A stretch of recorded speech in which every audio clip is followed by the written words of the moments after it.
questions and discussion. We have a microphone here, so if you could just raise your hand, right over there, Jan. Maybe introduce yourself if you're with the organization. Okay, hopefully the mic is on. It's on. I'm Jan Lau. I'm with the Iowa Alliance for Retired Americans. And I've been on a number of healthcare commissions throughout the years by different governors. And it seems like the consensus is over and over that we can all agree on wellness and prevention. And that's something this group is talking about as well. We have a new Medicare benefit in terms of being able to get screenings without co-pays and closing that donut hole on prescription drugs. If the Romney Ryan budget goes through, it will eliminate those things. Would you agree to support those particular measures and oppose the Romney Ryan plan on that? I think that there are, in the proposals that we're talking about, the additional plans that you would have in choices to attract your business, those things would be involved. Certainly as far as screenings, which you currently get under Medicare right now, when you sign up for the Part D prescription drug, you automatically get a physical, a wellness checkup under that currently. On the donut hole, everybody would love to see it closed. What is going to happen to pay for the closing it is going to be at least a 50% increase in premiums for everyone and Part D to pay for closing that hole. So it's not free. The Medicare Part D program has over 90% support as it is. Anything that we can do, obviously, to help close that hole would be very positive. What I have some concerns about certainly would be the increase in premiums for a lot of seniors that it would affect also. But no, anything we can do to close it, that's great. I just don't want to see massive price increases for the premiums to do it, which in the bill, that's what it does. Thank you. Hi, my name is Doug Chu. I'm a volunteer with the American Heart Association, also a survivor of heart disease. The National Institute of Health provides $200 million approximately to the state of Iowa, which translates into around 4,000 jobs. Yet at the end of the year, it faces the automatic spending cuts with the sequestration. I said that word correctly. You did. And so my question is to you is, how do you think we can stop, protect the NIH and from that sequestration or spending cuts and protect the 4,000 research jobs probably many people here will hopefully be able to take advantage of? This is a very real threat. The House actually has passed a reconciliation bill that would do away with the sequestration. The Senate has not acted at all. I would hope that they can pick it up and do what the House has already done to stop the sequestration.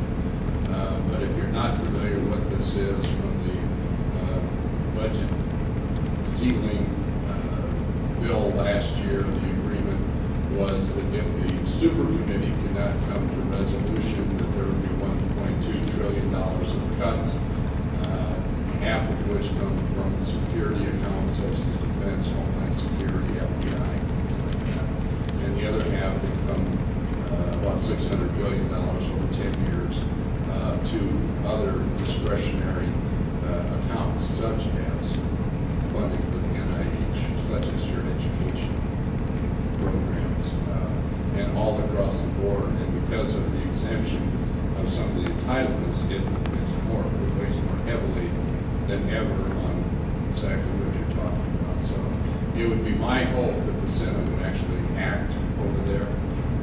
When we get that, it's going to be put off until after the election, I'm sure. But we've got to bring resolution to this before the end of the year.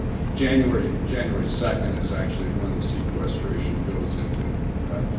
It will be devastating. It will be extraordinarily expensive because you'll lose all kinds of contracts. Research is already underway that will stop and then have to restart. And it is extraordinarily expensive to do this. It is something we cannot let happen. I will do everything possible to see to it.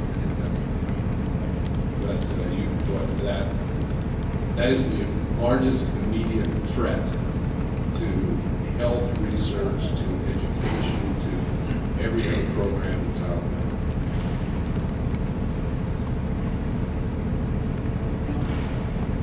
there. Eric Martin from IWARC Center. I'm the Director of Preventive Cardiology for IWARC Center. I'm also the Medical Director for American Heart Association for Des Moines. I would echo Mr. Chu's concern with the recent NIH funding. With cardiology, we're so heavily reliant on research from NIH. It establishes us as a global leader in healthcare advancement and healthcare education as well. My other concern is you have mentioned that the proposed CMS fee schedule for 2013 even poses another 30% reduction in physician payments as well. In fact, I'm part of the advocacy committee for Society of Cardiac CT, and the multiple payment reduction for 2013 actually penalizes physicians for being efficient. For example, if a patient who comes up to Des Moines, who's from 150 miles away, come in for a test, basically penalizes us physicians for becoming very efficient by doing those tests in one day. Currently, in the proposed scheme, if that patient actually has those two tests in one day, the second test will be reduced 25%. If there's, God forbid, there's a third test, that third test will actually be reduced by 50%. It's not sustainable from the physician's standpoint. It seems like we're being penalized for being efficient, not realize that I don't think we realize that those patients will now have to take 2 days off of work, because from a physician's standpoint, we're going to have to send them twice to Des Moines. So they have to travel 150 miles away twice, plus take off work twice as well. So another concern from the physician's standpoint.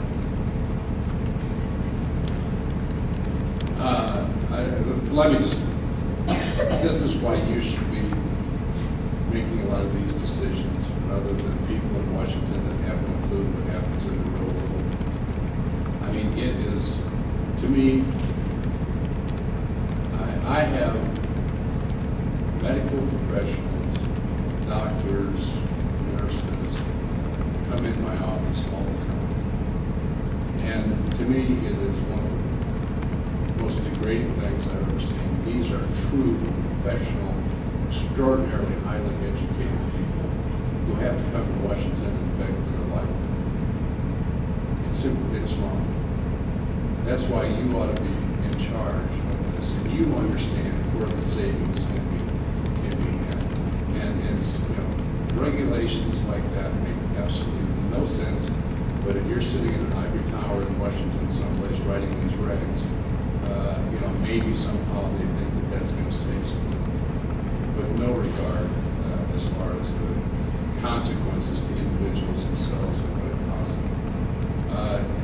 I mentioned in my talk earlier about the reimbursement cliff for physicians. Again, how in the world you can have a major medical health insurance take over and not include physicians in a huge healthcare bill is way beyond anything I can remember.